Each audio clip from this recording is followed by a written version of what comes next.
Hi friends, it's Tracy from the Financial Freedom Diary, and today we are back to do my week 1 check-in for my cash envelopes for the month of June. If you're new to my channel, please subscribe below. Hope you guys are having a super fantastic Saturday morning. Let's get into these transactions here before I forget what I'm supposed to be doing. So what did I spend this past Sunday? At Walmart and groceries, I spent $80.35.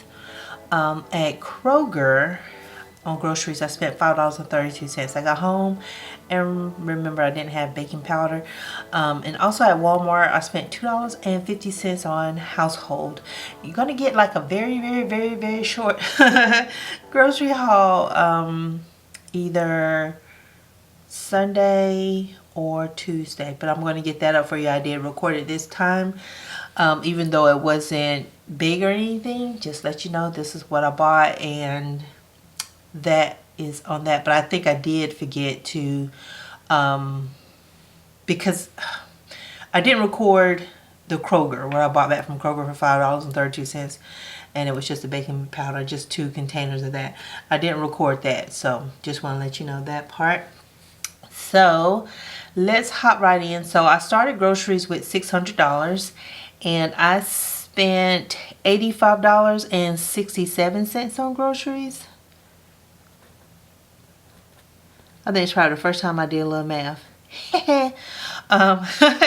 Dining out, I didn't spend anything. I did go to work this week, but yeah, they had a 40th work anniversary party and stuff, so I didn't need to buy anything. Household, I spent $2.50,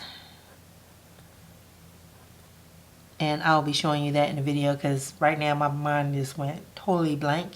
Personal, I didn't spend anything. Can y'all believe it? Normally I get really excited at the beginning of the month because I need everything, and I did not do that.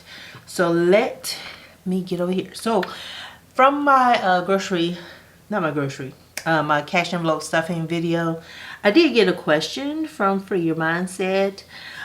She wanted to know, well, what she said was, I don't think I ever heard you talk about when you were at your worst financially in the transition to becoming debt free. When did it finally click? And that's just a small portion of what she posted. I did make a couple of videos that were made a long time ago when I did talk about like the very beginning, what was the thing that made me get on a debt freedom journey. I can't remember the names of those videos, but I did make like about, I think it was 2 or 3. One was a 2-parter, just kind of give you guys a just some insight into how I was raised, what my adulthood was like, and the mindset that I had. It still is in the back there, right? So it's not like fully gone and I'm like this totally new person. No, I work at a lot of things to help me deal with how everything was before, because I was considered part of like, you know, like the working poor. And all it took was one major event. Me and my kids became homeless, and that was something I actually admitted on YouTube. Did not ever tell anybody else who was like even a friend at that time that we went through. And went to University of Memphis, got both my degrees. I want to say it was like 3 years. So I have a bachelor's and a master's just in case. But there was an event like after I went to school, I'm working my professional job, and I just kept feeling like every year I was getting poorer. I told you guys about the surgery I ended up having, and my mom died after that. So it was kind of like when I went on leave, I knew I needed to get my money together, and I don't even think I even got to the point where I started researching, and my mom passed away. And for me, it was a lot. It was a lot emotionally, and I kind of just checked out for like 2 years. And I mean, I honestly have very little memory. I just remembering the event that I was at where I kind of came to. And so my financial life, really, I was I don't want to say robbing Peter to pay Paul, because it kind of sounds like I'm borrowing from people. I really wasn't. The money, it was like what I made, and if something happened, I would have to take out like personal loans and things like that. So that's why when I say a person who takes out like those high interest loans is really in a desperate spot, and they need access to resources to let them know, like how to get out of that, how to pay your way out of that kind of situation. I understood that, and that was part of my original debt. I had one loan from that I was trying to fix a car, which I tell y'all, I don't like car trouble. But yeah, and so like at the very beginning of my journey, I remember that month, it was June of 2017. My very first paycheck was June 15th. And so I probably had like 200, I want to say I had like $245 in overdraft fees that particular month. So okay, let me make sure I do this. So $514 is what I should have left. Let's check. But that's the state I was in. I remember my rent check going through and feeling so like, oh my God, it went through. I'm never doing this again. This time I'm going to stick it out. And how do I get myself out of this? And probably like the biggest event that kind of triggered me and said, no more, no more, I have to do better, was my oldest son was working. My youngest son was about to graduate from high school, and my oldest son already had a plan for what he was going to get him for his graduation. I had nothing to get my child anything for his graduation, but his brother did, who made not even half of what I made. So it was just kind of like the ridiculousness of where I was financially to me, and the place I was putting myself in, and the shame that I had because nobody knew I was in that spot. It was crazy. And so I just said, hey, I'm not doing this no more. I'm going to find some help. So $150, $300, and this is $450. Let me get this counted up, y'all. $450, $470, $490, $500, $510, $11, $12, $13, $14. So I got $514. Let's take out week 2's money. It was very, very ridiculous for me. It was embarrassing to me. And all I kept thinking was, if you keep screwing up like this, you're gonna have to face, I would have to face my sons. So it was $514. That's what I have remaining from week 1, and I'm gonna budget my $150 for week 2. And I didn't want to do that walk of shame and say that to my kids. That's why when people ask me, oh, did you teach your kids this? No. My kids took personal finance in high school, but they wanted to learn it. They had earned allowances and stuff like that. Sorry, I'm trying to remember the word. Their entire childhood, they've always had the ability to earn money. And so they do well with handling, because if they didn't save their money to purchase certain things, because there was only certain events that I was going to have to pay for gifts and stuff like that. So I tried not to overindulge them. But after I graduated, got my job, I did have that mom guilt, and I did try to give them things I couldn't do when they were younger. But anyway, it was that kind of existence. I was always overdrafting my checking account. I couldn't figure out why.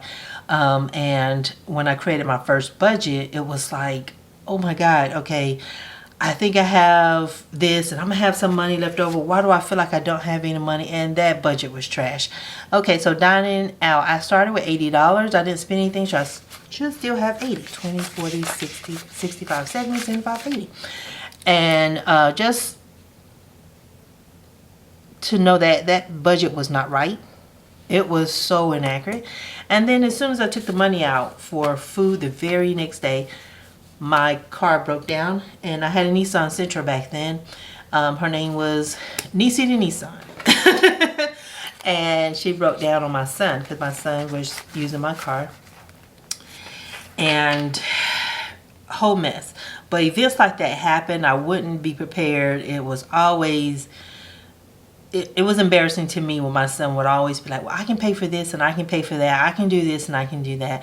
And it was just too much. And it was like, I gotta stop. So just by happenstance, I got on YouTube, found a channel. It was an old video. At that time, that video was 5 years old. And they were called The Last Homesteaders. And he was showing how he repaired his car, and he showed a zero-based budget. I had been trying to budget for years off and on, but all my budgets were always unrealistic. That's why I always failed, and it took me having to do a zero-based budget, understanding that I was coming up with numbers for groceries and things like that that was totally unrealistic. And I would try to make the money not make the numbers on the page fit this idealistic world that I did not exist in. And so I would give up on budgeting. All right, so the next one is household. Household, I started off with $80. I spent $250. I don't know. What is it? 80. Because I was about to say something. I'm like, no, that don't even make sense. $77. 77, yeah, or 78, but I think it's 77 because I don't remember using any kind of change. But I started with him, and then you know how Google is. As soon as you pull something up, they start making recommendations. And the young man in the video, he talked about Dave Ramsey's podcast and stuff like that. And so I went to the library because I'm like, I'm not paying for this, you know, because I really ain't had no money. And I'm going to check out the book from the library. Go to the library, get The Total Money Makeover. That book was so nasty. It had all kinds of brown stains and stuff all up in it. And I'm like, people really do not treat other people's stuff worth anything. 20, 40, 50, 55, 60, 65, 70, 75, 76, 77. And I ended up purchasing my own copy. And I had started side hustling. And that's when I found Easy Shift, survey merchandiser, field agent, observer, and I will work those 4 apps because I'm renting a car, I don't have any money, and I had took out my last, and then I had to give it to the rental car company to pay for just that week's rental fees. And so when I would get off from work, I would just boom, boom, boom. I would just merchandise like crazy to earn some kind of money because I get paid twice a month. So I had to worry about everybody's transportation and stuff like that. So it was extremely, extremely, extremely stressful. And to me, you don't go through something like that where it does not stick with you later. Dining out, I'm going to go ahead and budget $20. I'm not sure if I'm going in. Is the 15th next week? I better look. Because I'll put that down there just in case. Household, let's budget another $20. I didn't spend on my household, which I normally do. And personal, I'm going to budget another $20. But that was pretty much like how it went. And I surprised myself when I brought in enough to pay for my rental for the next week. And then I had a little money left over, and I just kind of held on to it. I could buy groceries and stuff like that. And I finally got some sense of hope for my financial future. I've always been a dreamer. There's always been things and goals and stuff that I wanted to do. I just didn't have the wherewithal. I don't know if it was I lacked motivation or I was easily deterred. It was something, but if I couldn't find the answer or life was too busy, what the young people say, life be lifing, I wouldn't have time to do certain things. And so this time I was like making it my business to read the book, understand the concepts, and reading the personal stories of the people that were in the book. That gave me motivation to get at what I was doing. At some point, yeah, because I think I got a bonus. Anyway, got a car. But anyway, that's the way it was. I kind of want to say robbing Peter to pay Paul, but really it was like I would get paid on one day, and then the first thing I knew I had to do was go buy groceries. It was like, gotta go buy groceries because there ain't gonna be enough money when the bills get paid. You know, it was that kind of situation, and I was really, really tired of it. And I want to say, when did it click? I had small clicks, right? So certain periods it started clicking. So like with the overdraft fees, I told you I think it was like $245 for June. but July was $70. And I was like, how did I screw up in these two? I thought I did everything right. And then there was this one concept, and I sometimes bring it up when I'm budgeting my paycheck budgets, that I used to get them confused. The company says June 15th is my first paycheck, June 30th is my second paycheck. But for the business of Tracy Incorporated, May 31st is paycheck number 1. June 15th is paycheck number 2. That was extremely important for me because my student loans used to come out the last day of the month. Well, one of the things I didn't understand, it was with Fed loan, the last day of the month, they call that day the 28th. The 28th is the last day of the month in February when it's not a leap year. And so they couldn't do last day of the month, true last day of the month. It threw off how I got paid and everything else. But it was okay. I figured it out. And so from that moment on, so for August of 2017, I did not overdraft my checking account, and that stopped. That was probably like the first time I want to say I had a small click. The timing of the money. You can't pay bills before the paycheck hits. That right there. And if somebody's gonna be like, well, that's pretty basic. For me, it did not click until I wrote down that budget and figured out why I overdrafted my account. Before, I had just been paying the bank. Paid the bank so much money. There was some kind of class action lawsuit against the bank, and I got pulled into it. I didn't sign up for anything, and it ended up cutting me like 3 or 4 checks because of how, it was that thing that banks were doing at that time where they were you may have incurred one fee, they would switch it so that they could get the most fees, and they ended up having to pay that money back. So I didn't spend anything from personal, so I should have $80. 20, 40, 60, 65, 70, 75, 80. But those checks came in right about that same time. Anywho, get that car. It was another Hyundai Elantra. So she didn't get named before she got totaled. Like, she got totaled right before I had to make a first payment. And it was a mess. So I had already purchased FPU, had kept talking about it with my kids, and I was like, I think I need to go because something is right outside my grasp, right? And I'm not understanding. I'm doing okay with the money, but I could be doing better. And when that happened, I was so upset. All right, so we're gonna put this up. And while I was in FPU, I had to do the allocated spending plan. That thing took me about 2-3 hours to get done and get it done right. I stuck it out. I did my homework. I read the chapters. Stay fly. She said a grocery sinking fund. So I'm going to put that here. I actually like that, and putting $300. I wish I could buy grocery for $3 in this fund to help me just in case. That way I'm never off with how I give myself money for groceries for my cash envelope. So I'll put that there. So that is done. And now let's pop over to the monthly calendar. But yeah, the second one, that was the second clicking event when I fully understood budgeting, zero-based budgeting, why it wasn't such a bad thing. And out of FPU, I was able to save the $1,000. And this was me doing it my own steam, me merchandising and all the things. Because before, you couldn't tell me that I could save $1,000. I could barely save like $10, $100, none of that. It was just not working out for me. And through that class, going there, learning that when I'm stressed, not to keep making things worse. That was the worst habit that I had. When I'm stressed, I tend to distract myself from what I'm going through. I shop or I eat. It's one of those two.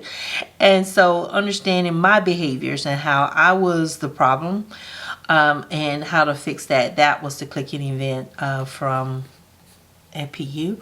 Paid off a couple of debts, not big ones. I mean, these were like, when I say not big ones, they were all less than $1,000. And so it was like a Target charge card and medical debt for myself and for my son. And I can't remember what else it was, but I had paid those off, and that was a milestone for me. I got out of FPU probably in November. I think it was before Thanksgiving. And then by December, I had already saved up money for Christmas. Still side hustling like crazy, going to everybody's store and everything, but I had built up a reputation in the apps that I was using at that time that they would request that I go out of town and they would pay me extra to do it. So I'm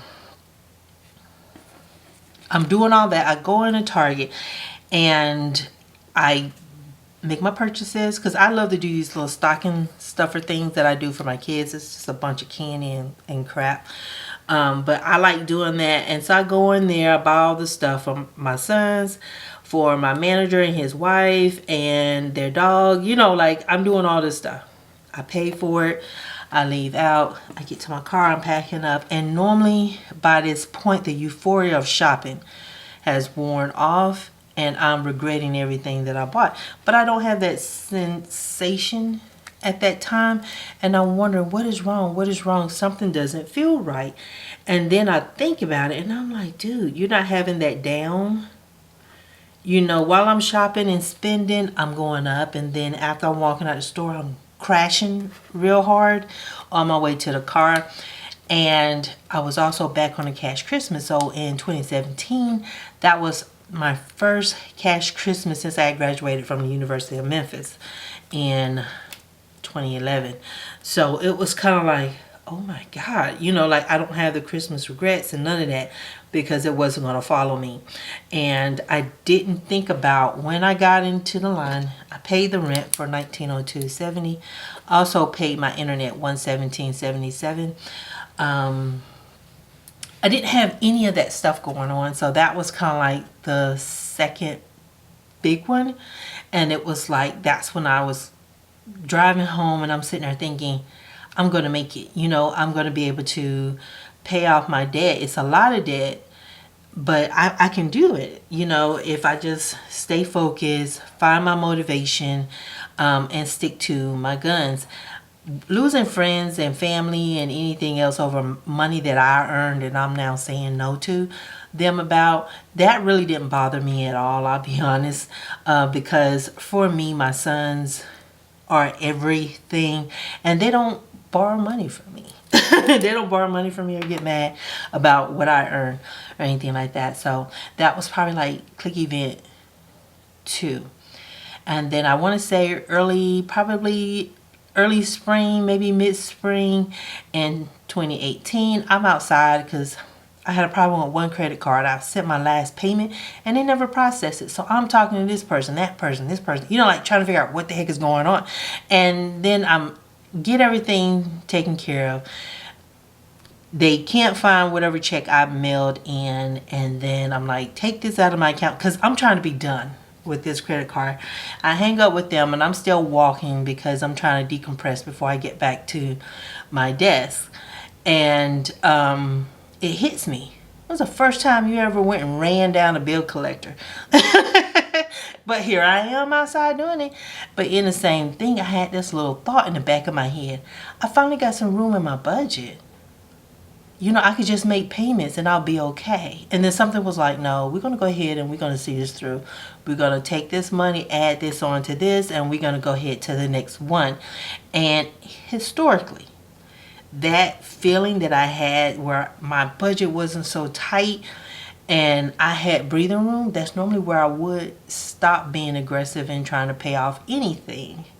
Except I didn't have any written budgets. I wasn't following any type of plan. I wasn't really monitoring all the things. And this time it was like, oh, okay, well, we got here. We're going to keep going because I didn't reach to less than $100,000. I want to say it was probably December of 2018. Between November and December 2018 did I get down to like $99,000 in debt, which, you know, and I told you guys about 92,000 of it was my student loans. So those were the events.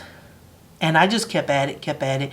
I'm a more iterative type person where I can't do too much all at once. So I know I can be frustrating for some people to watch when they give me suggestions and they see I don't do anything with it. It's because I'm already trying like something and I need to make sure that don't work. I don't want to add too many things in and then I can't tell what don't work and then I'm blaming you for something that was really me. You know, it's like let me let me square one thing away. If it don't work, then I can move in something else. If it works, then I can add to it. It's how I'm wired and everything. So hopefully that answers your question. When I became debt free, I never really felt free. I didn't feel like I was like laden with debt or anything like that, but I didn't feel free because I felt like I had more choices. And maybe that's what freedom is. Maybe that's what it is I had choices. That's what I felt like. I felt like I had choices. I didn't have to stay in an apartment where they wouldn't fix the HVAC system, which really, on my exit, I found out it's an electrical problem. The whole entire complex has this problem. I had choices. I could make moves. I could do other things. The hardest part about getting the car debt is it's like, oh man, I feel like I kind of reset and it's like I done disappointed some people and then it was like, you know, I can't really worry about that because I have to make sure that I'm safe because I am the focus point of how I move is how I get to work. My safety, that matters. I can't be just, you know, I can't be out here walking these streets doing much crazy crap happens right here. I almost cursed, but I'm so sorry. But, you know, I can't focus on that. And I know that I paid off $120 something thousand before, then I can definitely pay off 30 something thousand. How aggressive I'm going to be, that is what is next. No spend days. Focus. I had 6 no spend days this week plus the 3 from last week, so I had 9 for the month of June so far. And so being cautious in how I'm paying off my debt this time. I'm not going in as aggressive as I could be, and there is a very, very, very good reason behind it, and it's to do with my job. I can't talk about it. I don't know, and there's so many unknowns that I'd rather be safe than sorry, because I can't live in a car. It's too small, but technically I can put a whole bunch of stuff in there. But anyway, I have to make sure that the moves I make, I'm preparing for if something goes bad at my job. And if there are layoffs or anything like that. So far so good. It's kind of seeming like it's not, but I don't know. So that's why I'm not like, okay, I'm just saying 900 and not 1200. You know, like that. That's the reason why I'm moving the way I am. It's just I'm exercising caution to make sure that I got all my bases covered. But yeah, so hopefully that that helps you understanding like some of like where I came from and stuff like that. But there are old videos of me talking about it and giving y'all some history and stuff. But that's kind of like a very, very high overview of the start, and it was very, very, very slow and iterative, and then all of a sudden it was just like one day I had 6 months without using a credit card. One day I just feel like, you know, I don't have to side hustle. Like I can if I want to, but I don't have to. I don't have to drive to every store. I don't have to go into these stores with these people talking crazy to me, and it don't be the customers, it be the workers. I don't have to deal with that kind of stuff.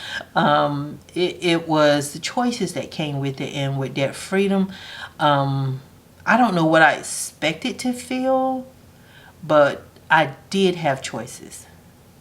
I could just say, hey, what about this, and this, kind of like when my car, and it was like listening to them, it's like, am I gonna pay y'all and I might be paying y'all again 6 months or a year from now, or am I gonna get another car? Being able to just walk into my credit union and say, hey, this is what I'm gonna buy, this is how much it costs, what we doing? And then they pulling all the numbers and saying, hey, this is the interest. I am so sorry, y'all, my camera cut off because I'm talking too much. But yeah, so one of the things that I found that when I did go in to ask for the car, financing and stuff at the credit union, typically that stuff, it does terrify me to do that. But I went in, I asked the questions. They were like, oh, let's go ahead and run it. And they ran it, and I was like, oh, well, your credit is good. Let's go ahead and do this. Here's the percentage right here. And I'm like, oh, that's the lowest one. You know, like that. I never had that choice before. I mean, I could always use the credit union and get a car loan or something like that, but I would be afraid to do it. I also wouldn't qualify for the lowest interest rate that they had. You know, like there was so much that went into operating the way I was. It's like life is more expensive. And I make the decisions that I make. I try to be as diligent as I possibly can. I know that I can be late creating a video for YouTube, but I cannot start a month without my budget. I know I have tried it one time and I screwed up big time, and then I'll set my butt down and make my budget for that month. I only tried it once, and I learned, no, you cannot go out without my reins. I have to have my guardrails in place. So there are little events, little things that I tried. I can't, if I want to get to where my goal is, I can't let up off of myself, and I have to keep trying, right? Because I don't have anybody else to fall back on. And the next thing I think I'm working on right now, it is updating my mindset. Living in survival mode for most of my adult life, it has done a number on me, like mentally. So sometimes I don't adapt to the idea that I can afford certain things. You know, like I can afford to do certain things. It's hard for me mentally to process that. So that's one of the things that I work on, and just work on having just a healthy relationship with money and how my outlook. So that's where I am right now. And I know I'll pay off that car, y'all. But yeah, hopefully I answer your questions. Sorry that my camera cut off and I wasn't paying attention. And I will talk to you guys again on Sunday. I'm not sure if it's going to be the grocery haul video that goes up on Sunday, because that's going to, man, that's going to be a really short video, and or something else. You know, I ain't even planning on what it was going to be, because I got my July in here. So just so y'all can see that I printed it. Woo! I'm on it. But thank y'all so much for watching, and I'll talk to you guys again on Sunday. Let me know how your week went. And if y'all have any questions, if I kind of went too fast, you don't feel like going to the old videos, please feel free to ask me, and I'll try to make sure I include it in a video. I'll maybe try to do something separate next time so I don't make this one so long. But I'll talk to you guys again. Y'all have a great one. Bye.